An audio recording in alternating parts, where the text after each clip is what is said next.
Yeah, a police officer pulled Jeffrey Tucker over in 2007 and found 2 hypodermic syringes shoved into the cushion of the driver's seat. Tucker pled guilty to possession of methamphetamine. And now some parents want to know if he was background checked before he was hired to drive their kids. It's a call no parent wants to get. Saying my children was in a ditch on the bus. Have another one. 10-year-old Peyton and 8-year-old Bella were on this bus that crashed into a ditch on Fortner Road after school. I was very upset. It hit me after I seen pictures that how bad it really was. According to Georgia State Patrol, before police got to the crash, the school district brought bus driver Jeffrey Tucker another bus. And the 40 children on board were ushered off the bus in the ditch and onto the second bus. Then Tucker left and completed the route instead of waiting for police or paramedics to arrive. This makes sense to me. Why do it that way?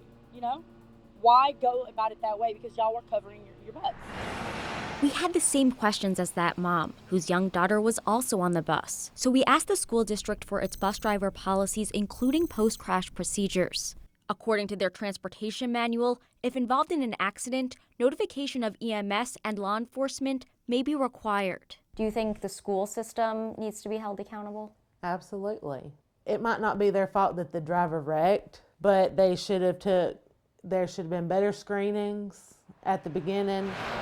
Pickens County Schools also tells us that it conducts background checks on all new hires. So it's unclear how or if Jeffrey Tucker's meth arrest went unnoticed when he was hired this past January.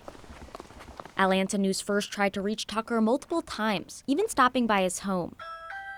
But he did not answer the door. If that bus had went off and swerved on the other side, we might not have kids right now. At the bus barn an hour after the crash, Tucker was questioned by an officer who said he could, quote, smell the odor of an alcoholic beverage coming from his breath as he spoke. Tucker was arrested and charged with driving under the influence, failure to maintain lane, and 40 counts of reckless conduct. Every single kid he was putting in danger.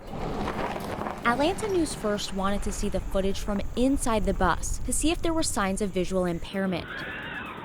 But Pickens County Schools would only give us this heavily redacted version of the footage.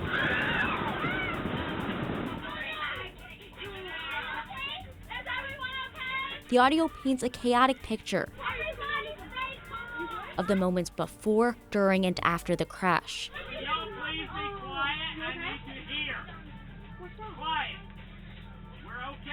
Including when some of the children talked directly to the cameras.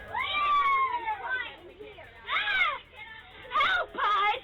Please! Help! We can't get out! Help! I'm talking to the camera.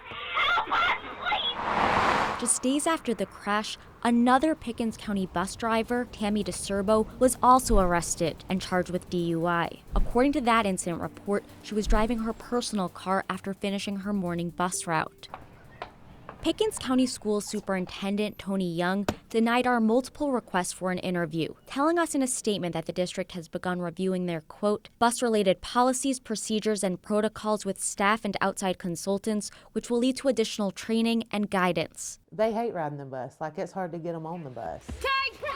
It's something Deanne Flowers calls too little, too late. And as a parent, I wish I could go pick them up, take them to and from school every day, but I can't. So I'm stuck. And this story is not done yet. The parents whose children were on that school bus have more questions, and we will keep fighting for those answers, as well as access to all of the footage from the bus crash. Reporting in Pickens County, Rachel Polanski, Atlanta News First.